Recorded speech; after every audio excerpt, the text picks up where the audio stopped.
Salut à tous, je vous retrouve aujourd'hui enfin, puisqu'on arrive à la mi-juillet, pour le dernier update du mois de juin. Je vais essayer de vous filmer pas mal de vidéos aujourd'hui parce que j'ai un petit peu le temps, mais c'est vrai que été oblige, j'ai vachement pas beaucoup de temps à moi, hein, voilà, ou alors je fais autre chose, etc. C'est vachement compliqué pour moi de vous filmer des vidéos. Voilà, il faut savoir que cette vidéo ainsi que le book haul qui devrait arriver peu de temps après, puisque je vais essayer de le filmer juste après ou alors ce soir, je sais pas trop encore, mais voilà. Je les avais déjà filmés, mais dans un autre décor, je les avais filmés dans ma chambre, mais voilà, je suis pas du tout à l'aise dans ma chambre, je sais pas si c'est la luminosité, le fait que j'ai peur que mon copain m'entende quand il est dans le salon, bon là il est dans la chambre hein, donc ça change rien, mais comme c'est mon décor habituel, voilà, je sais pas, je me sens plus à l'aise. Je sais pas, enfin toujours est-il qu'à chaque fois que je filme des vidéos dans la chambre, je finis par les effacer et par laisser tomber. Bah, ça m'était déjà arrivé la dernière fois avec... je crois que c'était l'update juste avant, je crois, je ne sais plus exactement, mais enfin voilà, ce qui se passe dans ma chambre, je n'aime pas, donc là j'ai réussi à négocier pour avoir le salon pendant que monsieur avait la chambre, voilà, et voilà. J'ouvre la porte au chat, hein. Allez, sors, sors. Elle veut pas sortir, ok, c'est bien la peine de me faire chier. Bref, voilà, donc je viens vous présenter mes 4 dernières lectures du mois de juin, hein, voilà, et encore une fois, je m'excuse du retard que j'ai pris dans les vidéos. J'ai pris également énormément de retard sur le blog. Je crois que j'ai toutes mes chroniques du mois de juin. Je dois en être à la moitié à peu près. Donc j'ai encore 4 ou 5 chroniques à écrire. Enfin, 7 maintenant. Oh, je sais plus. 6. Je dois avoir 6 chroniques à écrire parce que j'ai celle du mois de juillet et les premières du mois de... Enfin, les dernières du mois de juin plutôt.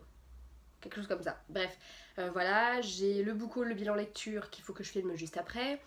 Enfin voilà, j'ai pas mal de trucs qu'il faut que je vous filme, donc je suis désolée du retard que j'ai pris, hein, voilà, mais je vous en parlerai peut-être un peu plus dans une autre vidéo qui sera justement uniquement pour blablater, voilà. Bref, je vais commencer tout de suite avec la première lecture que j'ai à vous présenter, à savoir la suite d'Une Braise sous la cendre, Une flamme dans la nuit de Sabaa Tahir.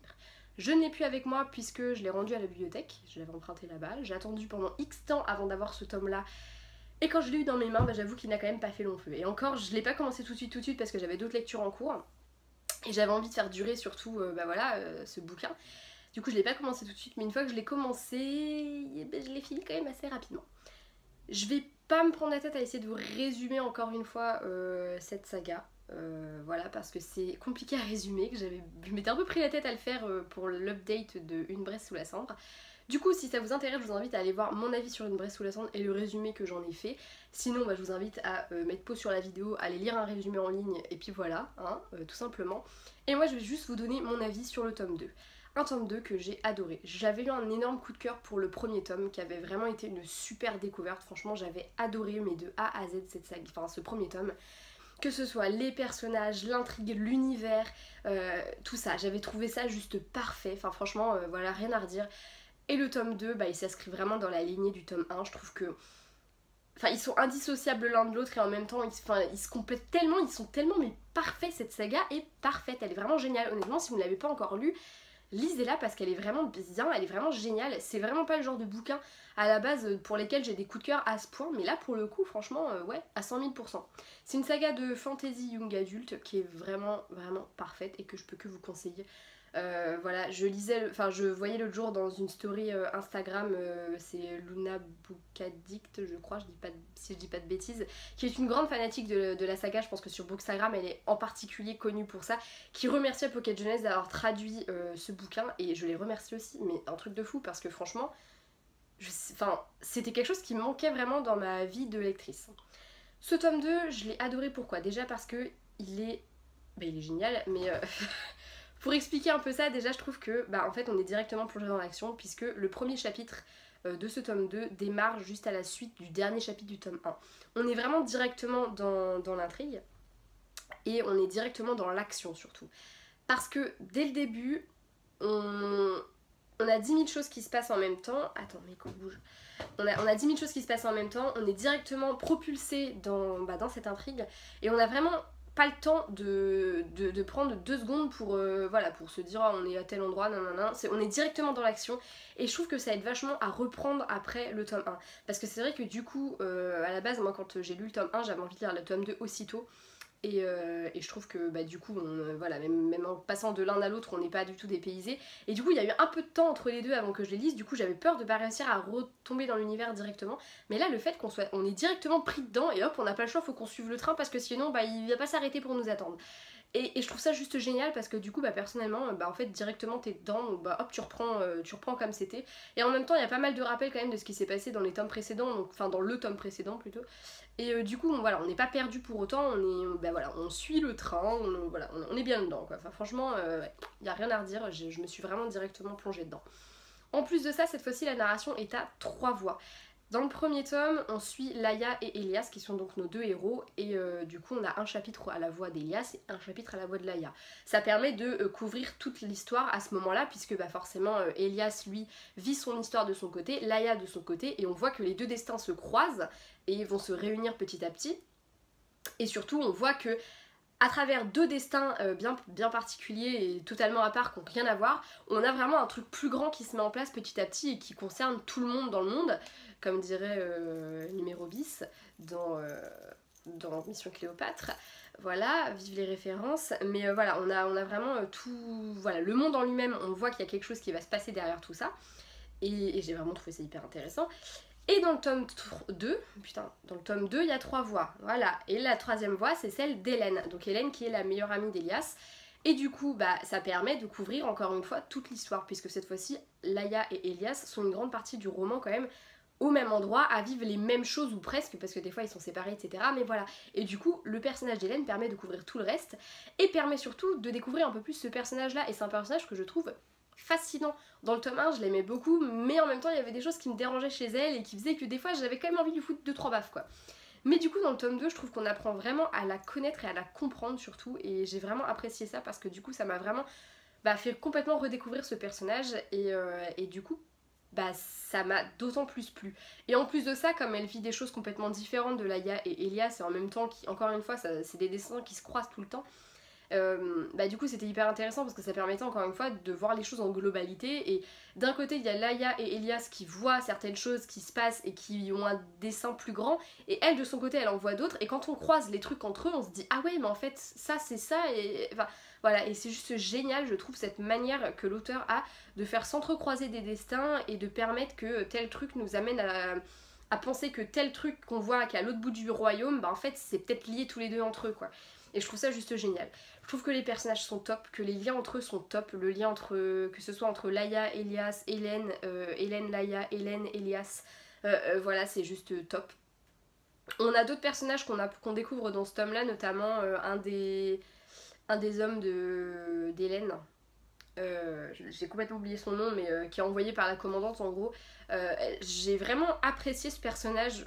Après, il y a des moments où on sait pas trop si on peut lui faire confiance ou pas. Mais c'est justement ce qui fait que c'est un personnage hyper intéressant, hyper complexe et hyper secret. On a vraiment envie d'en savoir plus sur lui. Il y a vraiment un univers qui se dessine qui est vraiment intéressant. Je trouve que dans le tome 1, il y avait encore des fois des petits doutes sur le côté un peu magique de certains trucs, et que là, on n'en a plus du tout. Les personnages ont accepté le fait qu'il y ait des choses surnaturelles qui se passent dans leur monde. Et que tout n'est pas que légende, il y a des choses qui sont vraies, qui ont un fond de vérité. Et j'ai vraiment apprécié aussi ça, les voir totalement accepter ça, et le fait que ça prenne vraiment une part plus importante dans l'intrigue petit à petit. Et surtout qu'on voit vraiment l'intrigue qui commence à monter crescendo. Il y a vraiment des éléments qui commencent à vraiment prendre une part très importante, et j'ai trouvé ça vraiment génial, surtout que c'est très très bien fait quoi, donc forcément c'est pas mal. Il y a un événement particulier qui, je sais, a fait pas mal parler parce que j'ai lu quelques avis après avoir fini le bouquin, et il y avait plusieurs personnes qui étaient pas trop fans du vrai visage d'un personnage. Voilà. Pour ceux qui ont lu, vous saurez, pour ceux qui n'ont pas lu, ça risque d'être assez flou pour pas... Et ben moi personnellement j'ai trouvé ça hyper intéressant. J'avoue que dans le premier tome c'est un personnage que j'appréciais, enfin sans trop savoir quoi en penser, et dans le tome 2 plus ça allait, plus j'avais du mal avec ce personnage. Il y avait des choses qui me perturbaient dans ses manières d'agir et de faire, ses manières de... Enfin je sais pas, il y avait quelque chose qui me dérangeait chez ce perso, et du coup quand j'ai découvert ce que c'était, j'ai été choquée, mais en même temps ça me paraissait normal qu'il y ait vraiment un truc qui clochait avec, et du coup tout s'est imbriqué un peu dans mon cerveau, et c'était hyper intéressant. Enfin j'ai trouvé que c'était une bonne idée, mais je suis pressée de voir comment ça va être développé dans le tome 3 et ce que ça va vraiment donner au final, parce que pour l'instant ça me laisse juste un peu le cul par terre quoi. Je suis un peu en mode ah ouais, ah d'accord, et je suis pressée de savoir un peu ce que ça va donner au final pour la suite. En règle générale, voilà, vous l'avez compris, c'était vraiment un gros coup de cœur. Je pense que d'ailleurs c'était mon gros coup de cœur du mois, même si globalement j'ai vraiment eu des très beaux coups de cœur ce mois-ci, mais celui-ci, Enfin voilà, c'est une saga qui pour moi se place vraiment au top niveau et je suis vraiment trop heureuse de l'avoir découverte et il me tarde vraiment que le tome 3 soit écrit et publié et surtout traduit en France. Même si je pense que c'est typiquement le genre de roman qui pourrait vraiment me faire m'attaquer sérieusement à la VO pour pouvoir le lire en VO à l'occasion parce que je pense que j'aurais pas du tout le courage d'attendre la sortie en France. Voilà, hein, clairement, je suis pas sûre de pouvoir. Bref, on va passer au second roman que j'ai à vous présenter parce que ça fait déjà 10 minutes que je jacte sur le même, hein, voilà. Il s'agit de Make Me Bad, une petite romance sympathique entre guillemets, publiée chez Hugo Poche et écrite par Elle Sévenou. Donc comme vous le savez peut-être, j'ai découvert un peu les Hugo Poche avec Off Campus que j'ai adoré comme saga et du coup j'ai décidé d'en acheter un peu d'autres. J'en parlerai un peu plus dans le book haul puisque je l'ai acheté en début de mois celui-ci. Et je l'ai lu. D'ailleurs, il y a encore les petits trucs, d'habitude je les enlève dès que j'ai recopié mes citations, mais j'ai toujours pas recopié. Voilà, enfin, c'est vous dire à quel point j'ai bossé sur mes chroniques. Bref, voilà. Ce roman nous raconte l'histoire de Laure, qui est une jeune fille qui a toujours été très gentille, enfin c'est vraiment la gentille par excellence, la nana qui ne dit jamais un mot plus haut que l'autre, qui se laisse carrément marcher sur les pieds, notamment par sa patronne. C'est la gentille quoi, on en connaît toute une gentille, peut-être même que c'est vous la gentille dans la bande. Mais voilà, il y en a forcément une, et ben c'est Laure la gentille. Seulement un soir, elle va rentrer du travail un peu tard, mais plus tôt que prévu quand même, et sur qui va-t-elle tomber? Bah sur son mec en train de se taper sa sœur, tout simplement. Elle va repartir de l'appartement sans que eux ne l'aient vu, et elle va un peu garder ça en elle. Elle va avouer à ses meilleures amies que son mec la trompe, mais sans dire que c'est avec sa sœur, parce que pour elle, c'est tellement le summum de la trahison qu'elle se voit même pas en parler, tellement elle se sent stupide en fait, elle se sent très conne sur le moment, elle se dit putain mais comment j'ai pu ne pas voir ça. Et elle va décider de se venger. Donc elle a décidé de complètement briser la personne gentille qu'elle était et de se reconstruire avec une vengeance de malade. Donc elle a décidé de se venger de son mec et de sa meilleure amie. De sa sœur, pardon. Et pour ça, quoi de mieux que de s'allier au meilleur ami de son mec qui est un connard fini. J'ai nommé Alexandre... pas Alexandre quoi. Voilà. En gros, pour faire simple, c'est un peu le résumé de ce roman. Et je pense que ça se voit déjà à ma tronche que c'est pas le roman de l'année à mon sens, hein, voilà. Alors au début, moi, le scénario de cette nana qui se fait trahir par son mec et par sa sœur, j'ai trouvé que l'héroïne était très touchante. Moi alors, j'avais vraiment l'impression d'avoir une personne physique en face de moi quand je lisais le bouquin parce que pour moi, elle fait vraiment très vrai en fait comme nana. Voilà, cette nana trop gentille, on en connaît toute une, on a tout à fait... Enfin, moi personnellement, je la visualisais très bien cette nana parce que des personnes comme ça qui sont trop gentilles, qui sont à voir, il y en a plein. Et je trouve qu'elle était très vraie. Elle m'a beaucoup touchée dans sa détresse parce que c'est vrai qu'on voyait qu'elle était complètement détruite parce qu'elle venait de découvrir, ce qui est normal. Et elle essayait vraiment d'aller de l'avant, de faire mine de rien devant les autres parce que du coup pour préparer sa petite vengeance, elle fait genre de rien. Et en même temps, moi j'avais qu'une envie, c'était de l'avoir pété un câble. J'avais envie de l'avoir abandonné complètement l'idée de sa vengeance et l'avoir carrément pété un plomb et leur dire c'est leur cas de vérité dans la gueule. Au lieu de ça, pendant tout le temps, elle fait genre de rien devant eux et elle prépare sa petite vengeance. Donc dans un sens, c'est pas mal la petite vengeance, sauf qu'en se rapprochant d'Alexandre, entre deux, il va se passer des choses et au final, le roman va tourner autour des scènes de cul entre eux, plus qu'autour de la vengeance. C'est une saga qui est en 2 tomes et en fait, en gros, je crois que c'était une... Enfin, c'est pas je crois, elle a été publiée sur Fixia, je crois, cette... Ouais, c'est ça, Fixia, donc c'est un site internet de... Bah, c'est un peu comme Wattpad, mais je crois que c'est principalement de la romance qui est publié dessus, alors je dis complètement des conneries. Mais voilà, et donc je pense que le tome 1 et 2 étaient un seul et même, enfin que c'était publié en continu, du coup ça a été publié en 2 tomes. Mais du coup ça veut dire qu'on a qu'une partie de la vengeance dans ce tome 1 et que je pense pas lire le tome 2 parce que moi j'en avais ras-le-bol du tome 1 donc je vais pas lire le tome 2 juste pour avoir le reste de la vengeance, tant pis, moi je m'arrête là parce que j'en avais ras-le-bol au bout d'un moment. En fait, il y a vraiment des moments où moi j'aurais aimé que la vengeance avance, avoir vraiment des avancées et au final c'était des scènes de sexe avec Alexandre quasiment tout le temps. Et bon, non seulement Alexandre c'est très perturbant parce que c'est le nom de mon copain, donc à chaque fois que je lui disais son prénom ça me perturbait mais puissance 10 000 déjà, hein, voilà faut le dire. Mais en plus de ça, il se passait pas grand chose en fait au final, à part eux deux qui se rapprochent, etc. etc. La vengeance qui se met en place, au final on n'a pas de détails plus que ça, on sait plus ou moins ce qui se passe quand ça se passe, mais la préparer, on la voit pas du tout préparer cette vengeance là et... Bah du coup, enfin... j'avoue que j'étais un peu déçue au final de ce roman parce que à part les scènes de sexe, il n'y a pas grand chose qui se passe quoi. Honnêtement, on la voit parler énormément de sa vengeance, mais on la voit pas s'y préparer. Au final, le roman est assez plat et plus ça va, moins alors je l'apprécie en fait parce que je trouvais que Au lieu en fait de faire ressortir des choses intéressantes en elle avec cette vengeance, je trouvais qu'elle était assez plate au final et bah même quand elle commence un peu à ouvrir sa tronche, moi je trouve qu'elle aurait dû l'ouvrir plus tôt parce qu'il y a des fois où c'est un peu hors de propos. Et voilà. Pour moi ça n'a pas été le coup de cœur intégral, comme je vous le dis, je lirai pas la suite parce que bah, le premier tome ne m'a pas plu et même si j'ai envie de savoir un peu comment elle va se venger de sa sœur, puisqu'à la fin du tome là elle s'est vengée de son mec mais pas encore de sa sœur, même si j'ai envie de savoir, en même temps voilà, la vengeance n'est pas spectaculaire. J'aurais aimé avoir plus de détails en fait tout simplement et c'est pas le cas là. En plus de ça, si c'est pour avoir scène de sexe sur scène de sexe, ça m'intéresse pas non plus. Et je sais pas, j'ai vraiment de plus en plus de mal avec le personnage de Laure, alors que c'est un personnage qu'à la base j'aimais beaucoup, donc je me vois pas continuer comme ça. Surtout que franchement, à part Laure, je déteste tous les personnages. Ses meilleures amies, je trouve qu'elles sont bah bof en fait, elles sont assez peu développées, je trouve, comme personnage, ce qui est assez dommage. Alexandre, je peux pas le blairer parce que je sais pas, je trouve que le personnage en fait à vouloir être trop bad boy mystérieux, bah au final on n'arrive plus du tout à le capter, à voir qui c'est. Sa sœur, c'est la garce finie, je peux pas la blairer, et même elle, elle fait un peu cliché de la garce ultime, parce que, enfin, je sais pas, c'est ta sœur quand même, enfin, j'ai trop de mal à visualiser qu'on puisse être comme ça avec sa sœur. Le mec de sa sœur, bah n'en parlons pas, on le voit pas. Oui, oui, parce qu'en plus elle va se marier cette salope, hein. Je crois que c'est ça le pire là-dedans, mais bon, c'est pas grave. Bref.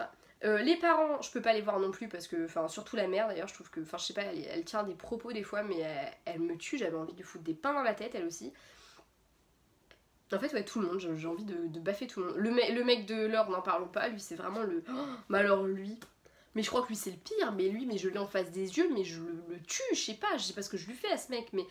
Enfin voilà, c'est vraiment pas le roman de l'année. Après, l'idée de la vengeance est intéressant et je pense que le tome 2 doit être pas mal non plus pour le compléter. Mais personnellement, ça a pas trop matché avec moi. Le fait que la romance, entre guillemets, entre Laure et Alexandre bah, éclipse un peu le reste, moi ça m'a dérangé. Je suis comme ça, j'ai tendance à avoir vraiment envie que l'histoire soit suivie et que les scènes de sexe elles soient pas en fait en train de gâcher tout le roman, et c'est un peu l'impression que j'ai eu avec celui-là.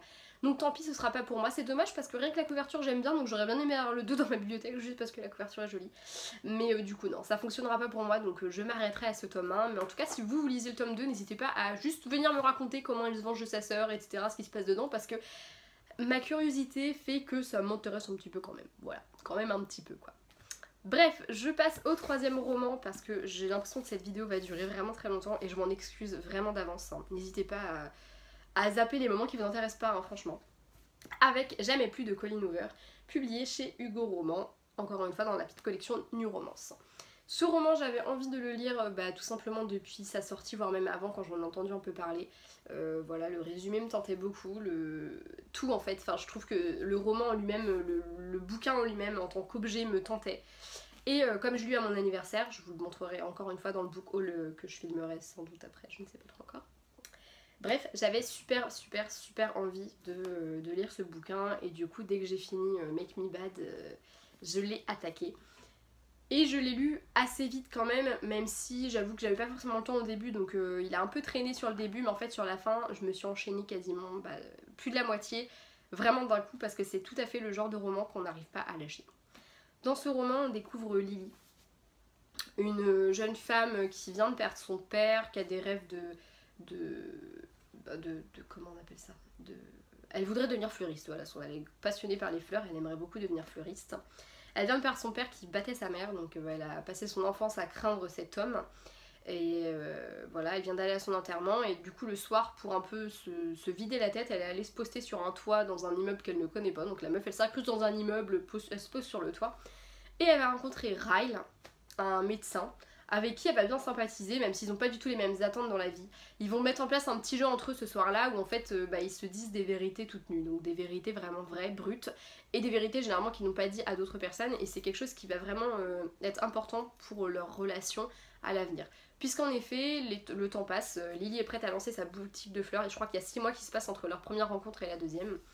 Et elle va rencontrer par hasard la sœur de Ryle, et voilà, au fur et à mesure, en sympathisant avec la sœur, elle va retrouver le frère, et petit à petit, va se faire une relation entre eux. Dans le même temps, elle va recroiser le chemin de son amour de jeunesse, mais voilà, sans plus, parce que elle, une fois qu'elle est avec Ryle, elle est amoureuse de Ryle. Tout va pour le mieux pour elle, sa boutique est un succès, son couple, tout va bien parce que ils sont heureux tous les deux, etc., etc. Mais bientôt, quelques petits trucs vont faire que tout n'est pas tout rose dans sa vie et elle va vite remettre en question ce bonheur ultime. ultime, ouais, carrément, j'en fais pas des caisses déjà.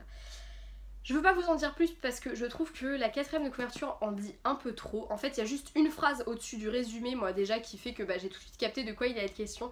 Et je pense que pour vraiment apprécier ce roman à sa juste valeur, faut pas forcément savoir exactement de quoi il va être question.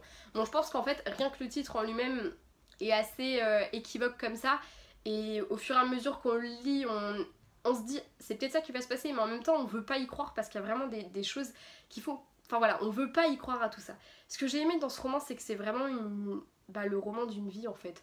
On suit Lily avec dans son quotidien, on suit des choses banales comme à un moment elle se fait une petite entorse à la cheville et on la suit pendant qu'elle galère à monter ses escaliers. On a vraiment ce côté très... Voilà, j'ai trop aimé les voir tous les deux se chercher un peu au début et se rendre compte qu'en fait, même s'ils veulent pas la même chose dans la vie, ils ont envie d'être tous les deux, donc pourquoi pas essayer. J'ai aimé ce côté vie de tous les jours en fait qui donne... Enfin, il y a vraiment un côté quotidien en fait qui fait qu'on s'attache vraiment au personnage, qu'on a vraiment l'impression d'être dedans, d'être dans cette petite vie tranquille. Et puis paf, d'un seul coup, il y a un événement qui se passe et qui fait que petit à petit, toute cette petite vie trop mignonne, elle se fissure petit à petit, elle tombe en lambeaux, elle tombe en miettes. Et j'ai aimé comment c'était fait parce que honnêtement, j'ai trouvé que c'était trop bien fait. C'était trop bien écrit, c'était prenant, c'était touchant. J'ai eu envie de pleurer, j'ai eu envie de rire, j'ai eu envie de tout péter. Je suis passée par tout un florilège dingue d'émotions en lisant ce bouquin et rien que pour ça, je peux que vous le conseiller. Je l'ai trouvé vraiment beau, je l'ai trouvé touchant, je l'ai trouvé triste aussi, très triste. Honnêtement, je trouve que pendant toute une grande partie du roman, en fait, je me sentais triste en le lisant, je me sentais... C'était pas que j'étais émue ou quoi que ce soit, j'étais juste triste. Je trouve qu'il y a vraiment des passages qui sont d'une tristesse à pleurer et qui prennent vraiment aux tripes. Je trouve qu'en fait, les émotions de Lily, on les ressent. Les personnages sont vraiment très bien écrits, que ce soit Lily, que ce soit Ryle, que ce soit Atlas, que ce soit la sœur de Ryle, dont j'ai oublié le prénom. Alyssa, je crois, ou un truc comme ça. Non. Si, c'est ça, Alyssa, un truc comme ça. Enfin bref, je les trouve tous géniaux et bien construits.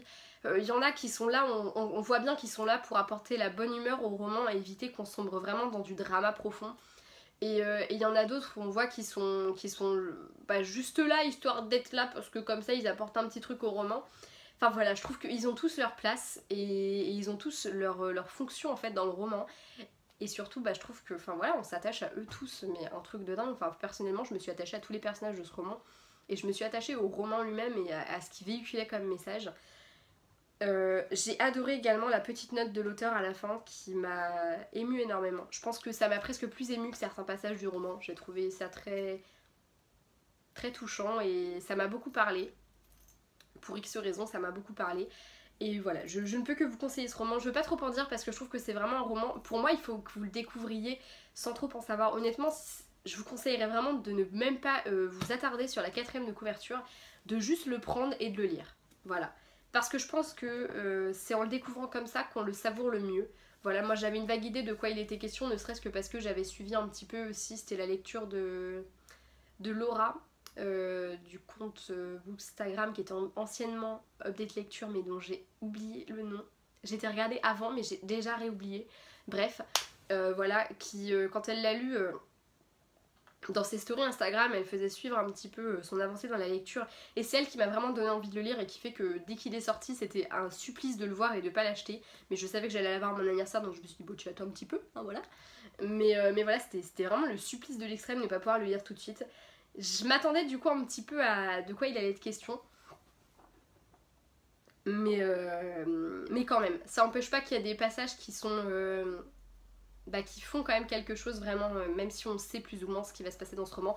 Mais toujours est-il que je vous conseille vivement de le lire sans lire le résumé parce que je pense que c'est comme ça qu'il se vit vraiment et voilà, tout simplement. Bref, je vais passer enfin au dernier roman. Je pense pas que j'en dirai énormément de choses parce qu'il n'y a pas grand chose à en dire. Voilà, c'était une bonne lecture quoi. Il s'agit de Dating You, Hating You. J'espère que je le dis dans le bon sens, à chaque fois je me trompe entre le hating et le dating. Bref, de Christina Lauren, publié chez Hugo Roman dans la collection de romances toujours. Et je l'ai pas là parce que je l'ai prêté à une amie aussitôt après l'avoir lu, puisque évidemment on est de celle qui me prête toujours les Wild Season, voilà, moi je lui prête Dating You, Hating You. Ce roman donc c'est le dernier Christina Lauren publié chez nous. Et voilà, je le voulais énormément, du coup mon chéri me l'a offert pour mon anniversaire. Et j'en suis très contente, et du coup bah, dès que j'ai fini Jamais plus, je l'ai attaqué. Et c'était une très bonne lecture. Dans ce roman, on découvre Evie et Carter qui a une soirée d'Halloween chez des copains à eux. D'ailleurs, je crois que c'est Halloween alors que c'est pas du tout Halloween à la période où ils le font, mais je sais plus exactement la raison, mais en gros, ils font Halloween vachement en avance, quoi. Bref, on s'en fiche, c'est pas le sujet. Ils vont se rencontrer, ils vont vraiment bien sympathiser, ils vont même avoir un premier rendez-vous ensemble qui se passe super bien. Il y a vraiment le feeling passe entre eux, tout simplement. Seulement voilà, leurs deux boîtes vont fusionner, ils sont tous les deux agents, ils travaillent à Hollywood, enfin à Los Angeles, et ils sont agents de stars en gros. Et du coup leurs deux boîtes vont fusionner, ils vont se retrouver en compétition pour le même poste. Voilà. Donc eux qui partaient pour une idylle, voilà, hyper romantique, etc., bah très vite ils vont redescendre de leur petit nuage quand ils vont, quand ils vont se rendre compte que de toute façon il n'y en aura qu'un qui restera à la fin, donc au bout d'un moment, voilà. Donc on a vraiment ce couple qui commence à se former, et là pouf, il se passe ça, et là du coup en fait ils vont se tirer dans les pattes, ils vont se faire tous les petits coups, mais c'est des petits coups, c'est drôle, on les voit se faire des petits coups comme ça en douce. On a en même temps ce côté très... En fait le drame il passe pas par leur histoire à eux, parce que ils étaient pas ensemble, ils se font pas non plus des gros coups de pute entre guillemets, désolé pour le langage. Voilà, c'est drôle en fait, le drama en fait ici il va passer par le travail en fait. Et j'ai trouvé ça super intéressant, surtout dans l'époque à laquelle on vit, parce que c'est vrai que, mine de rien, le travail, une fois qu'on en a un, généralement on va vouloir le garder, parce que malheureusement on sait pas si on va en trouver un derrière, voilà. Hein, on vit à une époque où malheureusement il y a plus de chômage que de boulot, hein, voilà. Et j'ai trouvé ça hyper intéressant, du coup, ce schéma du... Peut-être que dans 6 mois j'aurai plus de boulot. Et je trouve que du coup le côté un peu dramatique dans ce roman, il passe par là, par le côté, voilà, enfin par ça, et également il y a vraiment un côté où le sexisme dans le travail est très présent, parce qu'on se rend compte que elle a une carrière depuis beaucoup plus longtemps que lui, parce qu'elle est plus vieille que Carter, et en fait on se rend compte que sa carrière qu'elle a depuis super longtemps, elle a fait, enfin voilà, elle est très bonne dans son métier, mais le fait que lui ce soit un homme, du coup ça fait qu'il a plus de chances de rester dans l'entreprise qu'elle. Et j'ai trouvé ça hyper intéressant aussi d'aborder ce thème du sexisme comme ça, et le fait que ce soit en plus dans un espèce de couple entre guillemets, même si bon, ils sont pas ensemble pendant les 3/4 du roman. J'ai trouvé ça hyper intéressant. J'ai aussi beaucoup aimé le fait qu'au final, c'est pas un roman qui tourne autour du sexe, au contraire, on a vraiment ce côté, ce jeu du chien, voilà, le chien et chat qui se joue, qui est très drôle. Honnêtement, c'est vraiment très amusant. Moi, il m'a fait énormément rire ce roman. Voilà, il m'a beaucoup fait rire, et c'est pas le type de roman qui va t'émouvoir. Voilà, on les voit tomber amoureux petit à petit, justement, avec leur petit coup de vache là. Déjà ils se plaisent beaucoup, et puis plus ça va, plus voilà, ils s'intéressent l'un à l'autre. C'est des personnes qui s'apprécient déjà de base. Ils se tirent dans les pattes, mais on voit bien que voilà, ils s'apprécient quand même, et j'ai beaucoup aimé les voir tomber amoureux comme ça, avec ce petit jeu entre eux, très amusant. Et surtout j'ai beaucoup aimé la manière dont les choses se goupillent à la fin. J'avoue que j'ai vraiment aimé ce qu'ils font à la fin, qui moi perso m'a beaucoup plu. J'ai trouvé que c'était vraiment une très bonne idée et de très bonnes initiatives. Enfin voilà, la fin j'ai vraiment beaucoup aimé. J'ai beaucoup aimé les deux personnages également. Je trouve que ce soit Carter ou Evie, ils sont hyper intéressants comme personnages, et je trouve qu'ils se complètent très bien. Ils sont à la fois hyper différents, du coup hyper complémentaires. Et en même temps, ils ont quand même des similitudes dans leur façon de penser, ils ont quelques points communs, etc. Et j'ai vraiment aimé la manière dont tous les deux, voilà, ils s'appréciaient, et puis petit à petit, voilà, ils se disaient, bon allez, on va peut-être mettre les armes de côté, et puis plutôt s'allier pour faire front commun contre le patron, qui est un connard d'ailleurs, c'est un connard fini le patron, je peux pas le voir. Mais j'ai vraiment apprécié ce roman, j'ai trouvé super sympa. Honnêtement, si vous voulez une petite romance sympathique. Après voilà, il y a vraiment le côté monde du travail qui est très intéressant aussi, mais qui est vraiment très présent. Donc après, si vous préférez une romance encore plus détente, voilà, c'est peut-être pas forcément le roman à lire pour juste de... Enfin voilà, je trouve que c'est un roman qui fait rire, mais voilà, il y a quand même l'univers du travail qui est très présent, il y a beaucoup de choses qui ont un rapport avec le travail au final, et plus qu'avec la romance parfois. Voilà, je trouve que c'est les deux thèmes du roman, ça va être la romance et le travail, avec quand même peut-être 25% de plus pour le travail quand même. Je trouve que le travail a une place très importante dedans. Mais justement, je pense que les questions qu'il pose, voilà, c'est des questions intéressantes quand même. Bref, c'était une très bonne lecture, et encore une fois, je vous la conseille. En même temps, Christina Loren, pour moi, c'est une valeur sûre en termes de new romance. Je dis bien en termes de new romance parce que je sais qu'elles se sont essayées au young adulte et je n'ai pas testé. J'en ai toujours un dans ma palle, mais je sais pas quand est-ce que je vais le lire. Il me tente pas plus que ça en fait au final. Je sais pas pourquoi je l'ai acheté. C'était l'achat impulsif de l'extrême parce que c'était Christina Loren. Mais en new romance, je sais que c'est ma valeur sûre, et je sais que globalement, je ne suis jamais déçue par ce que je lis. Voilà. Donc, et c'est le cas, j'ai pas été déçue. Après, c'était pas le coup de cœur de l'extrême, et ce sera sans doute pas mon roman préféré de Christiane Lorraine, parce que voilà, les sagas qu'elles font à côté sont vraiment sympas. Mais honnêtement, c'est un one shot super sympa, très drôle, très frais, très sympa, et j'ai apprécié de le lire pendant mes vacances parce que je trouvais que c'était tout à fait le genre de roman estival sympa.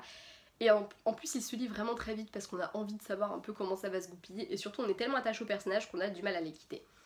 Bref, vous l'aurez compris, je vais arrêter maintenant, c'est ce que je veux dire, hein. Je m'arrête. Hein. J'ai vraiment eu de très bonnes lectures en ce mois de juin en règle générale d'ailleurs, mais en cette fin de juin tout particulièrement. Franchement, à part Make Me Bad de mon mois de juin, je vois pas ce qui m'aurait déçu. J'ai vraiment eu des bonnes lectures. Ouais, franchement, c'était plutôt sympa. Du coup, je suis très contente d'avoir fait ces lectures et de les avoir partagées avec vous. N'hésitez pas à me dire si vous avez envie de lire un de ces livres, si vous en avez lu un. Hein, voilà, de me donner votre avis. Pareil, hein, si vous avez lu Make Me Bad le tome 2, n'hésitez pas à me dire si vous l'avez. Enfin, ce qui se passe dedans. Hein, donc pas vous m'envoyer un message privé, j'en sais rien, n'importe où, hein, mes réseaux sociaux sont dans la barre d'infos. Mais voilà, vous n'hésitez pas à me dire hein, ce qui se passe dedans, parce que moi ça m'intéresse toujours, hein, quand même. Le côté curieux quand même hein, est présent, même si j'ai pas accroché au roman. Et je vais m'arrêter là parce que ça fait plus de 30 minutes que je parle, voilà, je savais que j'allais encore parler. Mais c'est à cause d'une femme dans la nuit là, j'ai parlé pendant 10 minutes dessus. Foutu roman. Bref, je vous fais des bisous, je vous dis à la prochaine, et jusque là, bah, lisez énormément parce que faut lire beaucoup. C'est bien, c'est important pour la santé de lire. Je suis pas médecin, mais je suis sûre que mon médecin me dirait ça. Allez, salut!